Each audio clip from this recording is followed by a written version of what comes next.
대법원이 달라졌다. 우리 법원이 달라졌어요. 굉장히 세졌습니다. 제가 보기에는 그래요. 발언 수위도 세지고 대응 수위도 높아졌다. 이전의 법원하고는 달라졌다.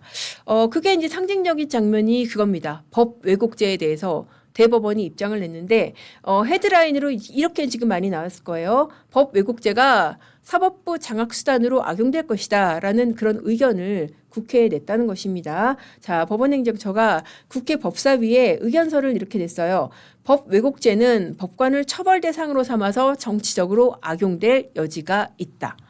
보통 이제 이게 의견서가 이제 어떻게 나오냐면은 국회에서 입법을 하면은 의무적으로 의견 조회를 합니다. 의견 조회를 해야 되는 대상 기관 중에 하나가 보통 법원 행정처가 들어갑니다. 그런데 법원 행정처가 의견을 내더라도 보통 그렇게 세게 안 냅니다. 뭐 신중할 필요가 있다.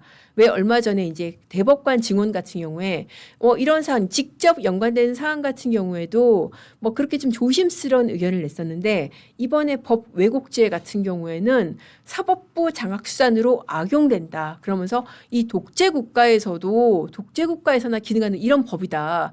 그런 식으로 의견을 굉장히 세게 냈습니다.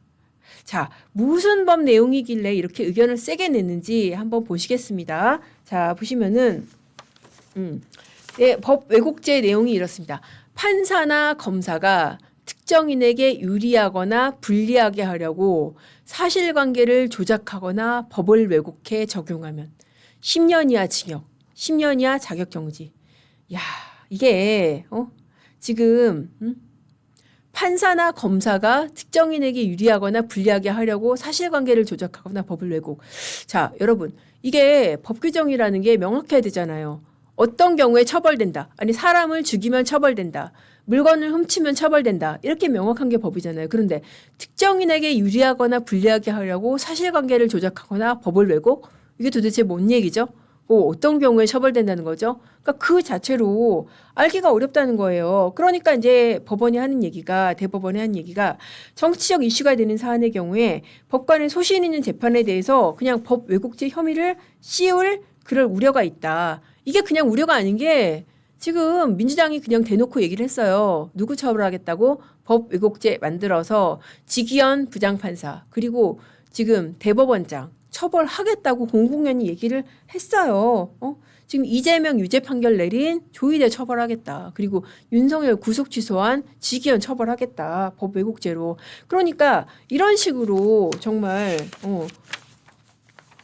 이렇게 정말 그냥 자기 맘대로 법을 왜곡을 해가지고 처벌을 하겠다는 것이죠. 그러니까 특정인에게 유리하거나 불리하게 아까 그렇게 돼 있잖아요. 그러니까 이건 특정인 이재명에게 불리하게 뭐 사실관계 조작, 법관이 사실관계 조작까지는 아니니까 법을 왜곡하여 이거를 다 그냥 이 구속 요건에 꾸겨 넣어가지고 지기현 처벌하고 지금 조희대 대법원장 처벌하겠다는 거예요. 이 의도를 민주당이 그냥 아예 대놓고 밝혔습니다. 그러니까 이거는 어떻게 보면은 이 법을 만든 의도는 이런 것이 아니야라고 의심할 여지가 없이 너무나 투명하게 지금 조희대 대법원장이나 아니면은 지기현 부장판사나 이런 주요 사건 재판을 한 재판부를 겨냥을 했기 때문에 이거는 대법원 입장에서도 가만히 있을 수가 없는 것이죠. 그래서 이렇게 강경한 입장을 낸 것으로 보이고요. 그래서 이렇게까지 얘기를 했어요. 법 왜곡죄는 역사적으로 신권과 왕권을 수호하기 위한 수단으로 활용돼 왔다. 이야, 신권과 왕권을 수호하기 위한. 그럼 지금 이제 왕정이라는 거네, 그렇죠? 이재명 왕정 체제, 이재명 왕정 체제를 수호하기 위한 수단으로 활용돼 왔다라고 얘기를 하고 싶은 거를 갖다가 이렇게 지금 완곡하게 표현한 거 아닐까요? 이런 얘기도 있어요. 법 왜곡죄가 존재했던 독일이나 러시아의 경우에도 히틀러나 스탈린의 독재 하에서는 제도가 무력할 뿐이었다. 그러니까 법 왜곡죄가 그래 너네 주장대로 다른 나라에도 있어. 근데 독재 체제에서는 그다 무력하더라. 그러니까 너네 어차피 법 왜곡죄라는 명목으로 독재할 거 아니야? 지금 그런 항변으로 들립니다. 그리고 문제가 그거예요. 이게 사실 이재명 사건을 빌미로 한 조희대 대법원장이나 아니면 지기현 부장판사 압박뿐만 아니라 모든 사건에 다 걸고 넘어질 수 있는 거예요. 그럼 예를 들어서 여러분이 1억 빌려줬는데 못 받아가지고 민사소송했잖아요. 근데 졌어요. 그러면 그 판사 법 왜곡죄, 저 판사가 법을 왜곡해가지고 나를 불리하게 하려고 법을 왜곡해서 나한테 패소 판결을 했어. 그렇게 할 수가 있는 겁니다. 그러니까 지금 제가 느끼기로도 판사들의 밑바닥 민심이 장난이 아니에요. 특히 이 법 왜곡죄에 대해서는 그냥 대법원만 다칠 수 있는 게 아니라 지금 나도 다칠 수가 있는 거예요. 그러니까 내가 패소 판결하면은 패소 판결, 아니 판결이라는 게 지금 민사 같은 경우에는 필연적으로 누구한테 승소 판결을 하면 그게 상대방한테는 패소 판결이 되는 거잖아요. 그러면은 패소한 사람 입장에서는 내가 지금 법을 왜곡 당했어. 내가 법을 왜곡 당해서 내가 패소 판결했어. 이렇게 걸고 넘어질 수가 있는 거죠. 그러니까 이게 그냥 단순한 우려가 아니라 판사들에게는 굉장히 실존하는 위협이 될 수 있다. 이게 입법이 되면은 굉장히 판사들 입장에서는 무시무시한 법이 될 수가 있는 겁니다. 그렇기 때문에 정말 밑바닥 민심이 부글부글하고 그래서 이런 대법원으로서도 예외적으로 굉장히 센 입장을 낸 것으로 지금 해석이 되는 상황이고요. 이게 민주당의 의도가 정말 투명하다라는 게 이게 제 생각일 뿐만 아니라 객관적인 상황이 그렇습니다. 자, 원래는 법 왜곡죄를 처음에 얘기할 때는 이게 검사만 대상으로 하다가 갑자기 판사가 들어갔습니다. 언제 들어갔겠어요? 5월에 이재명 대법원 파기환송하고 나서 그리고 나서 입법을 한 게 지금 법 왜곡죄 처벌 대상으로 판사를 넣은 거라니까요. 그럼 이렇게 보면은 누가 봐도 의도가 투명한 것이고 이것은 정말 조희대 대법원장 그리고 이 지기현 부장판사 이런 사람들 겨냥한 것이고 나아가 일반 판사들 같은 경우에도 다 지금 얽혀 넣을 수 있는 그런 위험한 상황이 됐기 때문에 판사들도 굉장히 지금 밑바닥에서 분노하고 있다. 실제로 제가 이제 엊그제라든지 요새 통화한 판사들이 많이 그런 걱정들 합니다. 이거 만약에 입법이 되면은 당사자들로부터 숱한 무고성 고소고발 정말 당할 것이다. 자, 그리고 법원행정처장이 어제 이제 그 얘기도 했어요. 그래서 제가 이 대법원이 정말 달라졌네 싶은 게 워딩이 정말 세졌습니다. 재판 소원 도입하면은 소송 지옥이 된다. 그런 얘기도 했어요. 자, 재판 소원이라는 게 재판 소원이라는 게 아시는 분도 있겠지만은 헌법 소원의 대상으로 법원의 재판도 넣는다는 거죠. 지금 현행법으로는 이 헌법 소원의 대상에 법원의 재판은 빠져 있습니다. 왜냐? 이게 법원 재판까지 넣게 되면은 내가 마음에 안 드는 판결 받으면은 그거 들고 헌재 가면은 이거는 소송의 무한루프가 되잖아요. 그러니까 그걸 막기 위해서 법원의 재판은 헌법 소원 대상에 빠져 있는데 그걸 넣겠다는 거죠.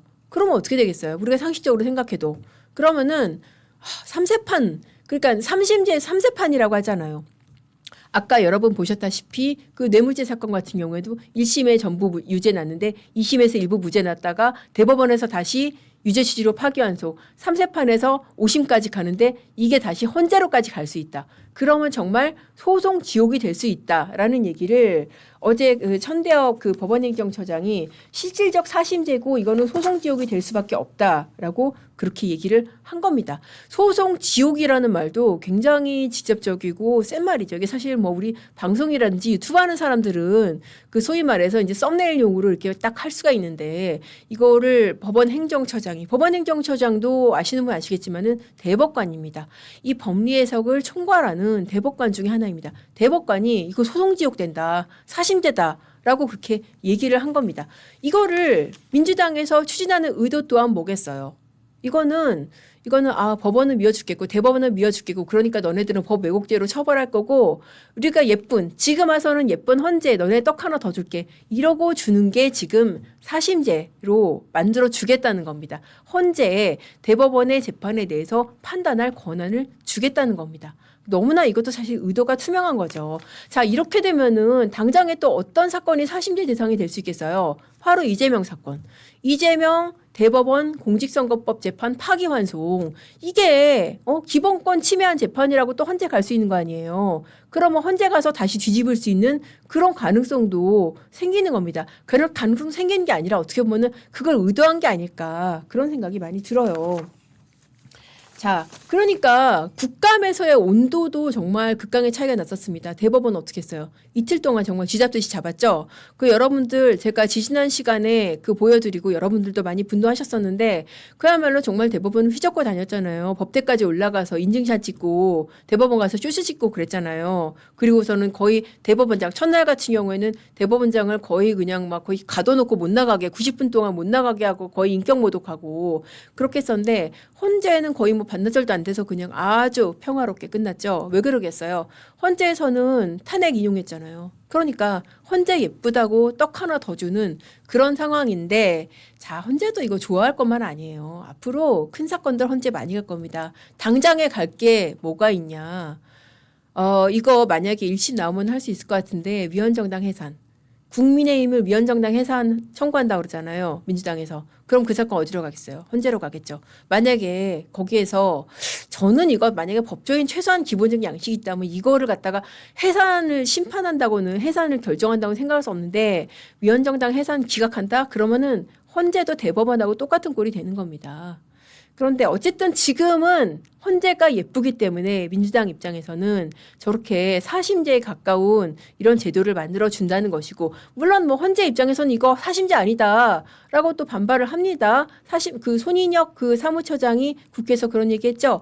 이거 사심제가 아니고 이거는 헌법 심판이다. 기본권을 침해한 재판에 대해서만 다루는 것이기 때문에 그냥 일반적인 삼심제하고는 다르다. 이거는 헌법 심판이다라고 반박을 했는데 국민들 입장에서는 뭐 그거나 아니에요.